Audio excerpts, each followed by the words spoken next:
Jamaah sekalian, kedudukan seorang mukmin itu ya diukur dari sejauh mana ia mengikuti sunnah nabinya.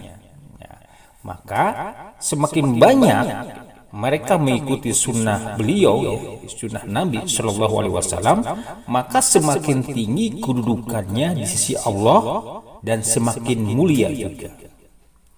Jadi orang yang berpegang teguh di dalam mengikuti sunnah Nabi, maka orang tersebut memiliki beberapa keutamaannya. Nah, di antaranya adalah dengan dia melaksanakan sunnah-sunnah Nabi, maka orang tersebut akan meraih cinta Allah Subhanahu wa Ta'ala. Kemudian apalagi bagi orang yang melaksanakan sunnah Rasulullah SAW, yang kedua adalah menutup kekurangan dan ketidaksempurnaan seseorang hamba pada ibadah wajib. Nah, jadi salah satu fungsi dari sunnah yang dilakukan oleh seorang itu adalah menutupi kekurangan atau ketidaksempurnaan ibadah kita. Ibadah kita yaitu ibadah yang wajib. Ya, mungkin sholat kita ketika kita melakukan sholat pikirannya kemana, mungkin itu menjadi kekurangan sholat kita. Nah, maka kekurangan itu ditutupi oleh ibadah sunnah kita.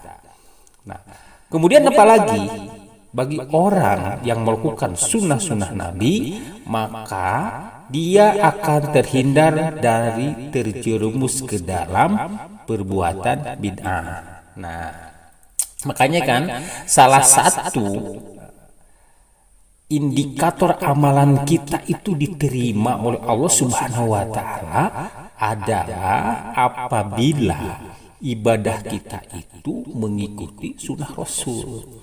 Jadi kalau ibadah kita ini tidak mengikuti sunnah Rasul, maka otomatis ibadah kita tertolak gitu. Makanya kita harus hati-hati di dalam ibadah itu. Jangan sampai kita udah merasa bahwa kita ini sudah ibadah dengan sesungguh-sungguhnya, dikatakan mungkin ibadah kita ini udah baik, tetapi dalam pandangan Allah Subhanahu wa Ta'ala ibadah kita tertolak. Karena apa? Karena ibadah kita itu tidak mengikuti aturan Allah Subhanahu wa Ta'ala dengan Rasulnya. Dan yang ketiga adalah yang keempat adalah keutamaan apabila kita melaksanakan sunnah ini, bahwa ini mengagungkan syiar Allah Ta'ala. Nah, itu yang keempat itu. Nah, makanya para ikhwan sekalian, marilah kita untuk menghidupkan sunnah-sunnah Rasul, terutama di dalam kehidupan kita sehari-hari. Karena kalau kita lihat bahwa ada banyak sunnah-sunnah yang biasa dilakukan oleh Rasulullah dan itu dampaknya berpahala kepada kita, tetapi justru kita meninggalkannya, atau mungkin sebagian kita tidak tahu sunnah-sunnah yang biasa dilakukan oleh Rasulullah SAW. Contohnya mungkin salah satu kebiasaan kita kan makan tiap hari itu kita makan. Bagaimana Rasulullah itu sunnahnya kalau kita makan itu adalah bagaimana kita itu harus menjilati jari jemari setelah selesai makan. Jadi sebelum kita mencuci tangan kita setelah makan, maka sunnahnya adalah kita itu dijilatinya jari jemari kita itu. Nah, ini berdasarkan sebuah hadis dari Ibnu Abbas radhiyallahu anhu. Sesungguhnya Nabi Muhammad SAW bersabda, "Idza aqulu ahadikum fala yamsahu yadahu hatta yal'aquha aw yula'ikuha." Jika salah seorang di antara kalian telah selesai dari makannya, maka janganlah ia mencuci tangannya kecuali sesudah ia menjilati jari jemarinya. Itu para ikhwan. Mungkin ini sudah lama kita lupakan, atau yang sudah tahu ya sudah tahu kita tidak mengerjakan, atau mungkin yang kita tidak tahu ya belum tahu bagaimana sunnah ketika kita selesai makan. Kenapa dianjurkan melakukan hal itu? Karena kita tidak tahu letak keberkahan makanan yang kita ada di mana ya. Jadi bisa jadi bahwa makanan yang ada di jari jemari kita itulah yang berkah. Nah, yang kedua contohnya ya, kebiasaan sunnah yang mungkin sering kita tinggalkan adalah mengambil napas ketika minum sebanyak 3 kali di luar gelas. Nah, gitu ya. Ini berdasarkan hadis dari Anas bin Malik radhiyallahu anhu. Beliau berkata, An Anasin qala kana Rasulullah sallallahu alaihi wasallam yatanaffasu fis sarabi salasan wa yaqulu innahu arwa wa abro'a wa amro'a. Qala Anasun fa ana atanaffasu fis sarabi salasan. Dari Anas dia berkata Rasulullah sallallahu alaihi wasallam pernah bernapas 3 kali ketika minum. Beliau berkata itu lebih melegakan, lebih bersih dan lebih bermanfaat. Nah, kata Anas ya. Karena itu kata Anas, aku bernapas 3 kali setiap minum. Nah, jadi sunnahnya ketika kita minum air itu tidak sekaligus habis gitu dalam 1 gelas itu, tetapi kita itu minum, kemudian berhenti, kita narik napas lagi, kemudian minum lagi, kemudian berhenti lagi, kemudian minum lagi. Jadi dari minuman itu kita bernapas 3 kali napas gitu ya. Kemudian apalagi sunnah Nabi.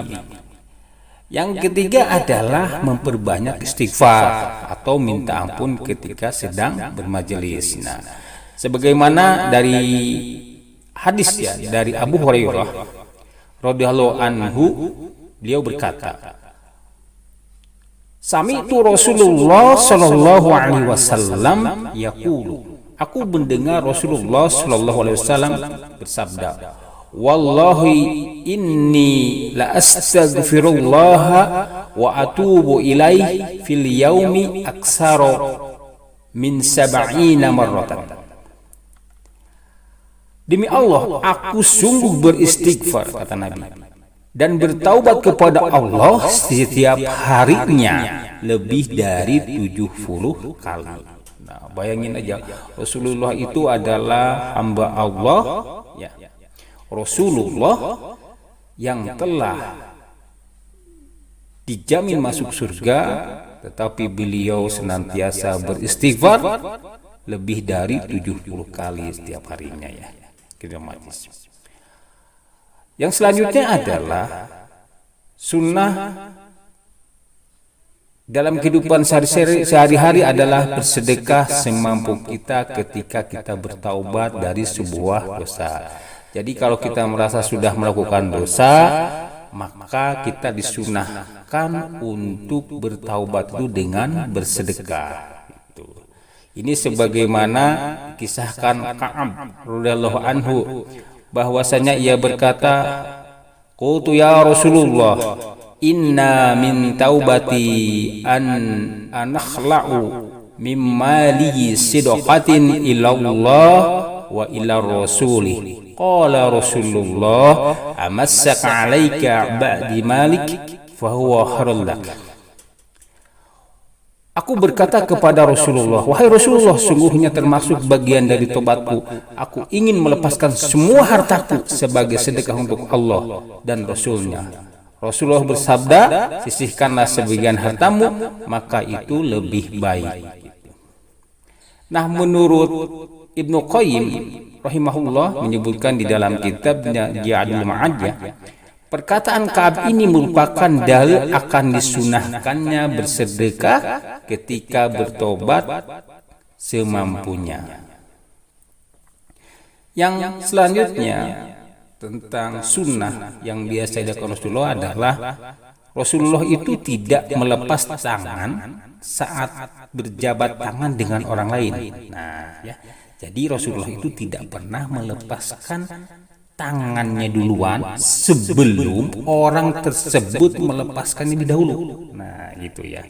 Ini sebagaimana Anas berkata, dahulu jika Rasulullah menjabat tangan seseorang, ia tidak akan melepaskan tangannya nih, kecuali orang yang dijabat tangan itu melepasnya terlebih dahulu. Ini Masya Allah ya, akhlak dari Rasulullah Shallallahu Alaihi Wasallam. Dan ini menjadi pelajaran bagi kita untuk senantiasa menghidupkan sunnah-sunnah dari Rasulullah Shallallahu Alaihi Wasallam.